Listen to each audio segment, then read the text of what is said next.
In the early 90s, Atari released the Jaguar system. It was actually one of, if not the last, system by Atari. The failure of the console led them to sell the company to Hasbro. They still released the CD add-on that sits on top of the Jaguar that's even rarer than the Jaguar itself. This one's come in because the customer plugged in a DC jack with the wrong polarity. It's very common because so many retro consoles have inverted polarity DC jacks that still fit. In the case of the Jaguar, if you plug an inverted power supply in of the wrong polarity, it blows the console internally. So that's what this one's come in for. Let's see if we can fix it. This is the Jaguar console, and as you can see, it's got quite a unique control pad. So you've got the 3 buttons, the D-pad and your pause and option buttons that are fairly common. But then you have this massive keypad here with custom buttons. Games are cartridge based, and they just insert into the console like this, with a power button here and an LED here for when there's power. On the back we've got the common RF that was common back in the day. We have the power input, and we also have this extension port that can be used for an RGB cable or even a composite cable out the back. And the plug for the Jaguar is a positive outer, so what I call inverted power supply.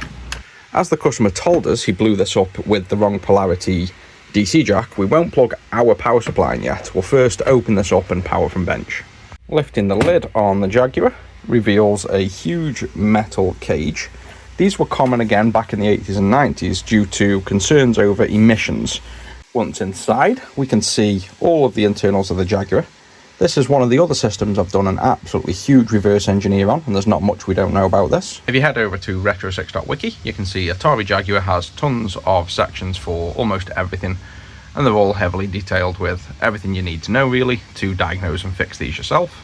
A quick rundown: we have the BIOS that loads the system when it boots that you can actually see. We've got the custom Atari CPU. We've got a standard 68K processor and a digital signal processor. So these are the brains of the system.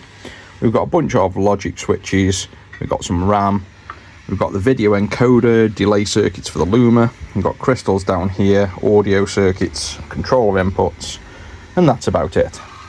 The area we want to focus on is the DC jack. It comes down here to the power switch, and here's the voltage regulator, which you can see has got a nice big hole blown in it. So when you reverse polarity, this thing blows. Sometimes the caps blow. This also blows, and I think we might even see, yep, that's fractured as well. So it's a very common problem. So I've got a new regulator here. Let's just chuck these on.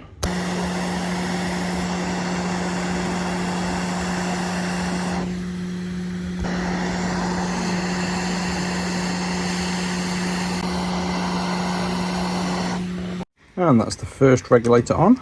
And next is the second 78L05, so let's just swap that out as well. So that's the old 2 regulators off.